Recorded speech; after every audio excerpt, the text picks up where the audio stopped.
Hey guys, Wes here from LifeSpace. We're just in the process of replanting up this high-rise, and I thought I'd take a moment to show you guys how to get set up for success. So when your high-rise shows up and is assembled, all right, you got two main components to go in here. You got your sips and you got your water stem. We're gonna start by putting your sips in first.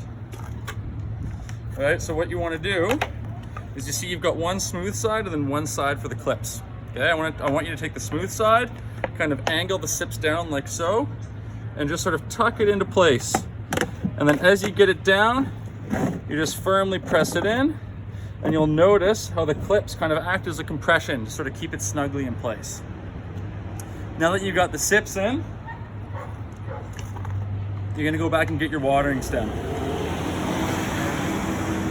This is super easy. You can see we've got a hole drilled in one of the sips, pre-drilled, ready to go. You just take your water stem, firmly slide it in there. If you haven't put your float gauge in, you can pop that in right now.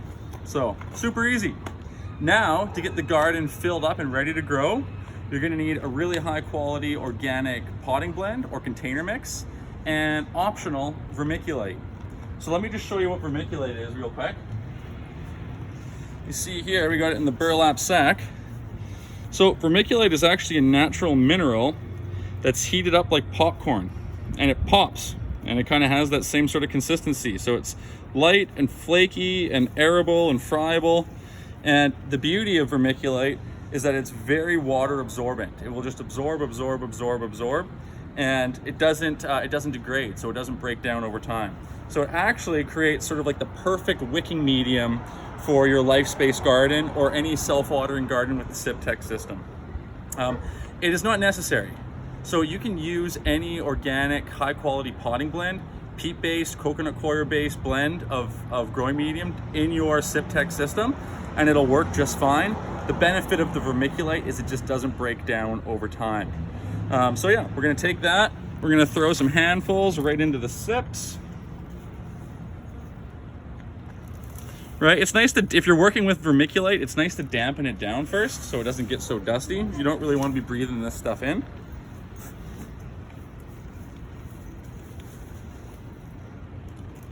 So we'll just throw that right in there. And like I said, if you can't find vermiculite at your horticultural or greenhouse store or wherever you shop for your plants and garden stuff, you can just use like a really good potting blend. So we'll pop that vermiculite in there, like super easy, right? You can compress it down a little bit, right? But you don't really need to. It'll sort of do it itself over time. Then from there, you just get your soil, right? And you just throw your soil right on top.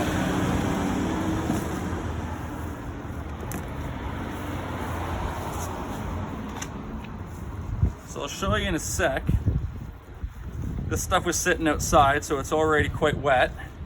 But I'll show you what it looks like when it's dry.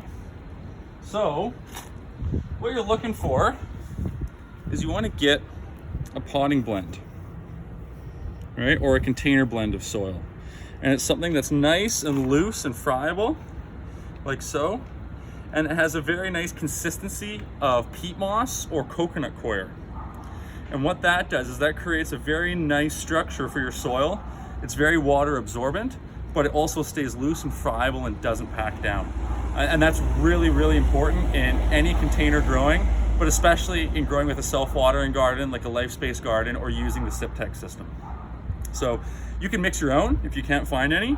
The general rule of thumb for mixing your own is you kind of want 1/3 peat moss or coconut coir, 1/3 organic compost from as many different sources as possible, and then 1/3 vermiculite.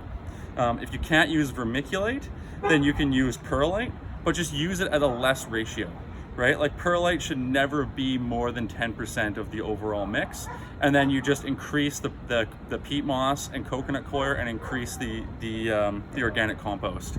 But realistically, any good nursery or garden center will have generally a high quality potting or container blend of soil. You may just need to amend it with a nice organic compost. So we'll just throw that on top.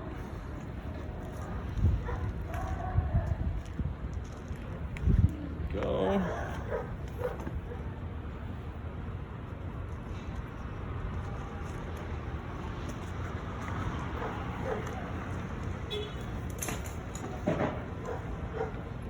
Pop that down for now.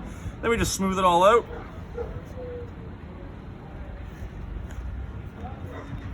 Okay, now your garden is filled with some beautiful organic soil.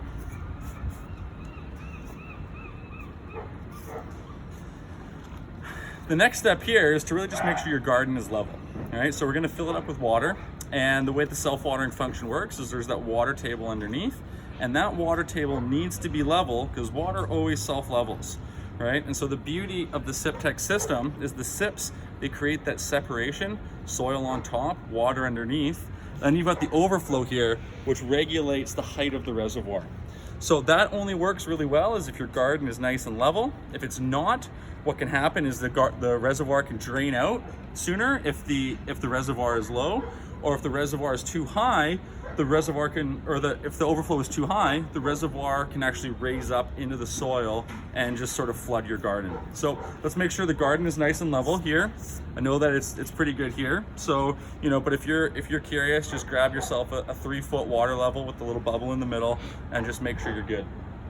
But the next step now is, I know we've been talking a lot about self-watering gardens, but it's always important to start making sure that your soil that's in your garden is nice and even and consistently moist. If wet soil is actually aquaphobic, like it'll actually resist getting wet. So what you want to make sure is you want to make sure that, you know, you're watering from the top down first to make sure everything is nice and moist all the way through, and then that moisture level wants to equalize. So once the water is wet and there's water in the reservoir, that moisture level will want to stay consistent and equalize as long as there is water in that reservoir. So if you're ever worried that your reservoir is dried out completely, you can feel free to just give it a nice top water and then fill the reservoir to kick off the capillary action again. So if you want to be super thorough, you can use 3 7-liter watering cans to do that top water, which equals 21 liters, which also equals the reservoir size of your garden. So you can be confident that if you just use 3 of your watering cans, that'll be a great amount to top water, kick off the capillary draw, and then any excess will just drip down and be collected into that reservoir. So there we go. So now your soil is nice and moist. You can give it those 3 watering cans, and then what you can do, you can come back the next day and you can check to see where your water reservoir, where the float is at. If your reservoir is full, it'll be floating up about 3 inches. If it's empty, it's down below. And then if there's still room, what we can do is we can just take our watering can again, and you can just fill right to the watering tube.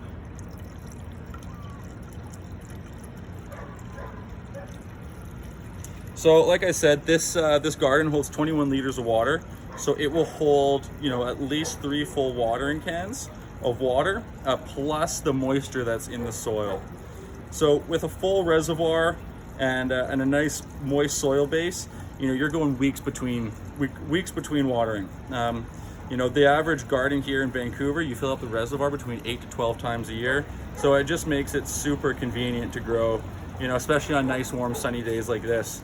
You know, you've got that peace of mind that as long as there's water in your reservoir, it's going to be wicking up consistently, evenly, and naturally up into the soil, and your plants are going to have the perfect environment to just absolutely thrive.